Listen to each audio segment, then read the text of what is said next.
So first, let me say I loved the movie, loved all the symbolism, loved the emotion. But you say this was personal for you. Why?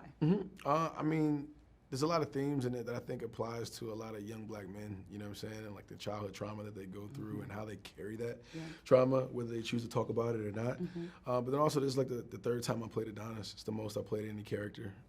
And over the last 9 years or so, a lot's happened. A lot of transformations, a lot of evolution. So being able to kind of identify what things Adonis might be going through in his life is kind of somewhat blurred lines with things that I've kind of gone through in my life, and from friendships to relationships to outgrowing things to striving to do this, and just a lot. So this is probably the most personal story that I've told so far, and it felt great. Loved it. I love the chemistry between you and Tessa's character. I love the honesty, even the relationship, and having a hearing impaired child. Talk about why that was important. I mean, we know that she lost her hearing because I watched the others as well. Yeah. But why that messaging was important in this film for you? Because it was a natural evolution. It just was, we're building off of what we started in Creed 1. He meets Bianca, who's had progressive hearing loss, and then the second film, they decided to, have to start a family. And, any parent's concern would be, making sure the child's healthy, and knowing that could be hereditary and that a baby could be deaf we had an opportunity to have that conversation. Now in the third movie, we could just be, they're they're ASL family. That's what it is. I don't have to point at it and be like, oh, look at that. I could just let them be. And I think normalizing it in that way really allowed us to feel truly inclusive. And I learned so much, from the deaf and hard of hearing community.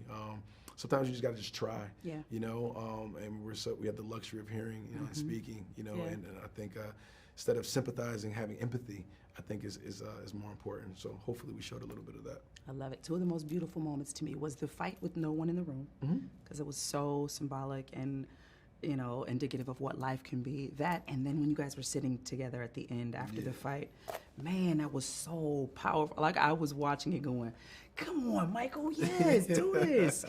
Talk a little bit about that. I mean, the intimacy of that last fight, pours from just, it was about these two guys, nobody else. They couldn't really talk about how they felt, and that goes back into just like the old stigma of men not being able to speak about their emotions and feelings, and how that makes you lesser than a man, and just what that toxic masculinity looks like.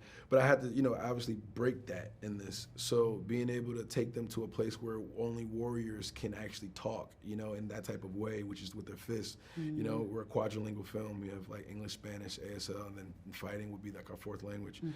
And my love for anime, so in anime, are when two main characters are fighting and going at it, very intense physical battle. Emotionally, there's someplace quiet and they're having a calm conversation.